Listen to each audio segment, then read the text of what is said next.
Hola, bienvenidos a mi canal. Hoy les voy a mostrar cómo preparar estas deliciosas cookies de calabaza usando el puré que ya habíamos hecho en el video anterior. Entonces acá les dejo el link de este video del puré de calabaza.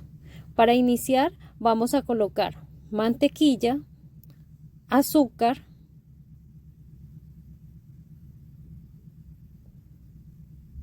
y la vainilla. Les voy a hacer también un video de cómo hacer vainilla. Entonces vamos a cremar, a tratar de integrar lo que es la mantequilla y el azúcar hasta que esté un poco suave, y en ese momento vamos a ir agregando un huevo.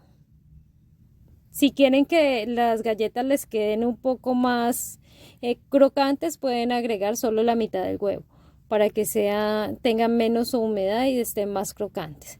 Yo las voy a hacer un poco más húmedas, entonces voy a hacerlo con un huevo entero. Vamos a integrar el huevo hasta que nuestra mezcla ha cambiado un poco de color y ha aumentado un poco. Recuérdense que en las cookies no es tan importante que aumente demasiado el volumen del huevo. En este momento voy a agregar la calabaza, que es aproximadamente una taza. Entonces este puré que hicimos en el video anterior, esta es la calabaza que hicimos. Entonces vamos a agregarlo y vamos a integrarlo junto con la mezcla que ya teníamos hecha.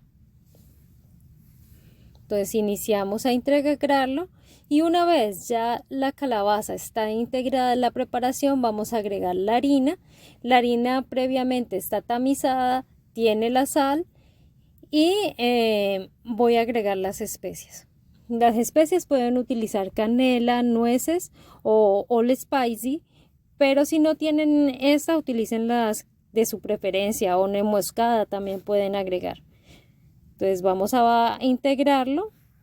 Esta mezcla va a quedar un poco suave, pero hay dos formas de hacerlo. Si tienen una cuchara de galletas pueden hacerlo, pero si no tienen también la pueden hacer con una cuchara normal.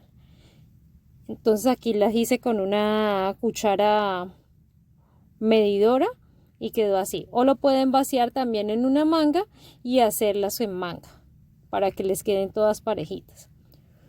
Si quedan un poquito de picos, lo que pueden hacer es humedecer el dedo en un poco de agua y van a ir tocando estos picos para que la galleta quede totalmente pareja.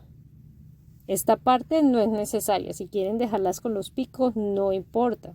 Lo importante es el sabor. Estas galletas son muy ricas, a mis hijas les encantan. Entonces una vez ya están así, la vamos a llevar al horno a 350 grados por aproximadamente 20 minutos. Entonces ya aquí les dimos un tiempo de reposo y las vamos a agregar una crema de mantequilla que la realicé con queso crema y mantequilla. Acá les dejo el link de esta buttercream de mantequilla de queso. Les dejo el link. Entonces, como pueden ver, es una preparación muy fácil, es súper rica. Y seguro también a sus niños y a sus familiares les va a encantar esta galleta. Se las recomiendo para Thanksgiving. Es uno de los postres más ricos que generalmente nosotros hacemos para el Thanksgiving. Estas galletas son súper deliciosas. O para Navidad también caen muy bien. Y aquí viene quien va a probar las cookies. Hi everybody, today we eat cookies. Yummy, yummy. Oh, yummy, no. No. Espero les haya gustado este tutorial. Se suscriban a mi canal y le den me gusta al video. Nos vemos en la próxima receta.